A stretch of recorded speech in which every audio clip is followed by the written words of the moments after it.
Hello students. आज हम लोग स्टडी करेंगे अबाउट वर्क एनर्जी थ्योरम अर्थात कार्य ऊर्जा प्रमेय। और कार्य ऊर्जा प्रमेय के अनुसार that means according to work energy theorem the total work done by the force on a body is equal to change in its kinetic energy. अर्थात बल द्वारा किसी वस्तु पर किया गया कार्य उस वस्तु की गतिज ऊर्जा में परिवर्तन के बराबर होता है। जब हम किसी बॉडी पे हम फोर्स अप्लाई करते हैं तो बॉडी की पोजीशन में क्या होता है, चेंज होता है। तो यहाँ पर हम एक बॉडी लेंगे और उस पर हम फोर्स अप्लाई करेंगे और जो फोर्स यहाँ पे जो वर्क होगा it will be done by the force. So this work is equal to change in the kinetic energy of the body. अब काइनेटिक एनर्जी का जो फॉर्मूला है that is half m v square. It is formula of kinetic energy where m is the mass of body and v is its velocity. अब suppose u is initial velocity of body,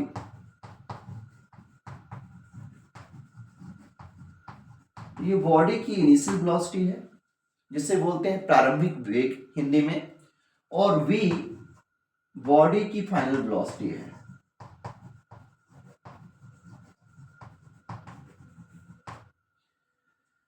then हमें change in kinetic energy of body देखना है, तो final velocity को हमने v लिया है और इनिशियल वेलोसिटी को u लिया है। काइनेटिक एनर्जी का फॉर्मूला होता है हाफ एम वी स्क्वायर। तो चेंज इन काइनेटिक एनर्जी हो जाएगा half m v square that is final kinetic energy of body minus half m u square. This is change in kinetic energies of body. This is final kinetic energy minus initial kinetic energy. अब किसी body की kinetic energy में change जो है this is equal to work done by the force. तो जब force हम किसी भी बॉडी में अप्लाई करते हैं तो फोर्स द्वारा जो वर्क होता है वो बॉडी के काइनेटिक एनर्जी में चेंज के इक्वल होता है and this is work energy theorem. W is equal to half m v square minus half m u square, और इसी को हमें प्रूव करना है। यहीं से आप स्टेटमेंट बना सकते हैं according to work energy theorem the work done by the force is equal change in the kinetic energy of body. अर्थात कार्य ऊर्जा प्रमेय के अनुसार बल द्वारा किया गया कार्य वस्तु की गतिज ऊर्जा में परिवर्तन के बराबर होता है। और आइए इसको हम प्रूव कैसे करेंगे, इसको हम अब वीडियो में देखेंगे। अब हम कार्य ऊर्जा प्रमेय अर्थात वर्क एनर्जी थ्योरम को प्रूव करेंगे। तो let's see the proof of work energy theorem. Suppose we have a body. अपने पास एक ऑब्जेक्ट है, एक बॉडी है ऑफ मास स्मॉल एम। इस बॉडी का मास कितना है, small m. This is a mass of body, इसको हिंदी में द्रव्यमान बोलते हैं। अब इस बॉडी पर हम कैपिटल एफ फोर्स अप्लाई कर रहे हैं इस डायरेक्शन लेफ्ट टू राइट। इस पे कैपिटल एफ फोर्स अप्लाई कर रहे हैं और सपोज इस जैसे ही कैपिटल एफ फोर्स इस बॉडी में अप्लाई करेंगे तो बॉडी विल मूव। और suppose body in the direction of force move कर रही है।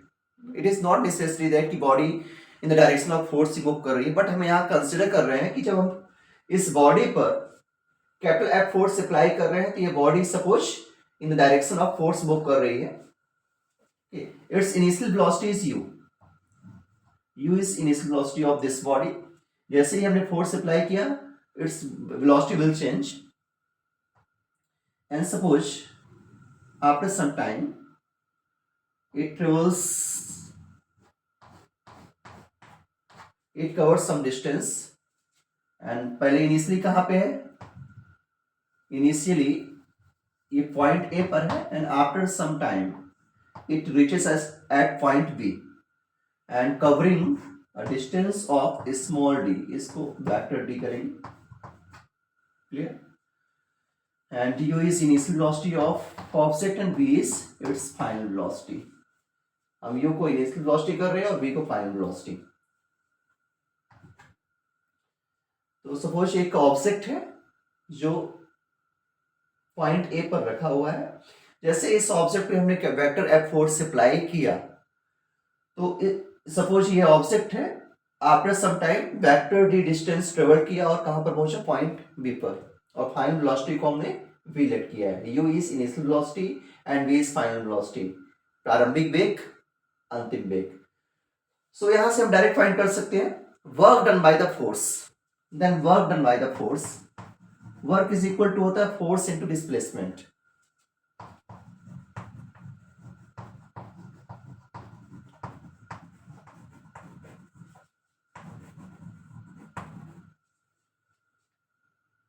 दैट मीन्स बल द्वारा किया गया कार्य। जो हिंदी मीडियम के स्टूडेंट है ऐसा लिखेंगे, बल द्वारा किया गया कार्य। W इज इक्वल टू हो जाएगा यहां पे एफ डी कॉस थीटा। ये फॉर्मूला होता है वर्क का, work is equal to f d cos theta.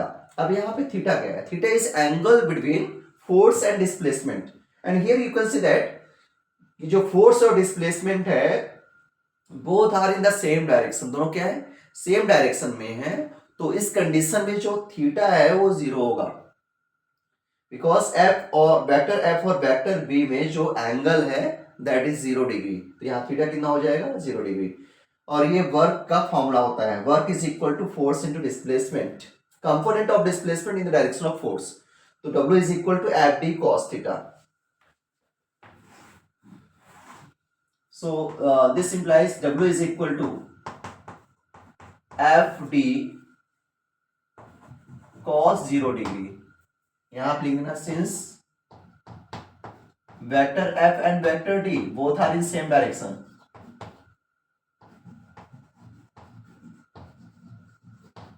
are in same direction,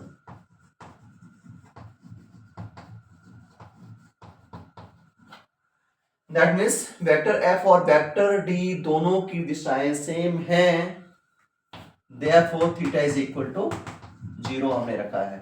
so this will become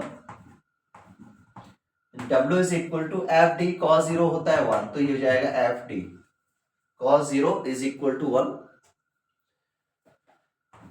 अब यहां पे आप f की वैल्यू रखेंगे according to Newton's second law of motion. f is equal to क्या होता है, ma। तो इन प्लेस ऑफ f हम ma लिखेंगे, तो W इज इक्वल टू हो जाएगा ma and this is d, since f is equal to ma। अब इसको इक्वेशन फर्स्ट करना है। यहां तक क्लियर हुआ। Work done by the force, बल द्वारा किया गया कार्य, W इज इक्वल टू होता है एफ डी कॉस थीटा।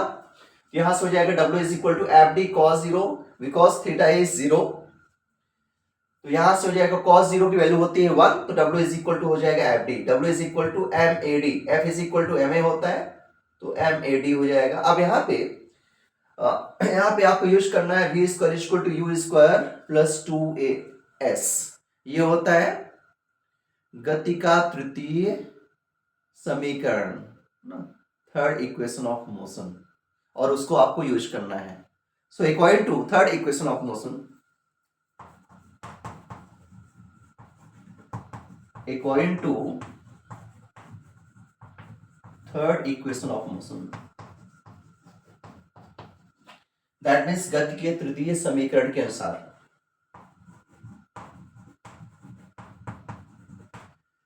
क्या होता है, v स्क्वायर is equal to u square plus 2as।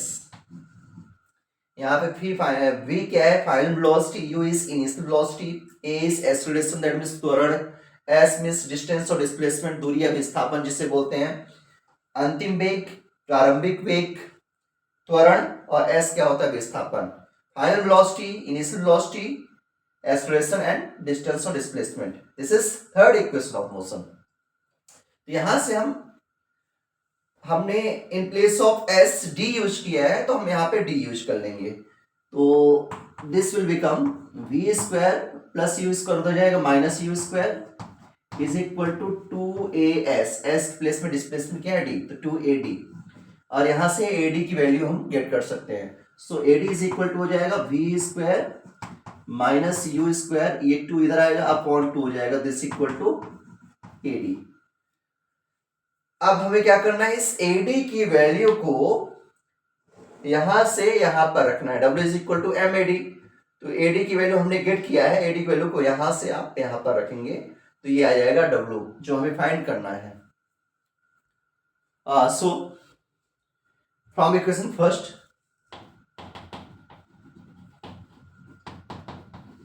we get W is equal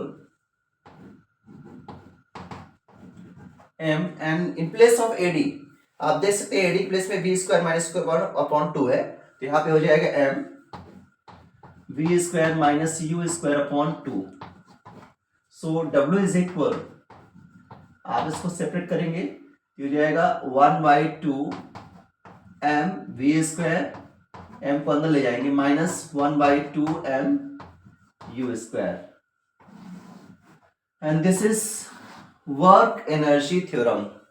that means जो वर्क होता है वो चेंज इन काइनेटिक एनर्जी के इक्वल होता है, उसी से यहां पे नाम पड़ा है work energy theorem.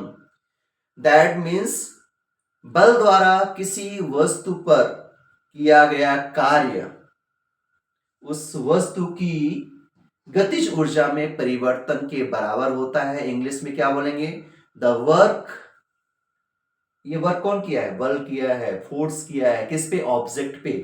The work done by the force on an object is equal change in its kinetic energy. Change in kinetic energy means final kinetic energy minus initial kinetic energy. So this is the statement of work energy theorem. This is the statement of work energy theorem, और I think ये clear हो गया होगा। कुछ doubt है तो comment में आप वहां से डाउट्स को क्लियर कर सकते हैं, और थैंक यू।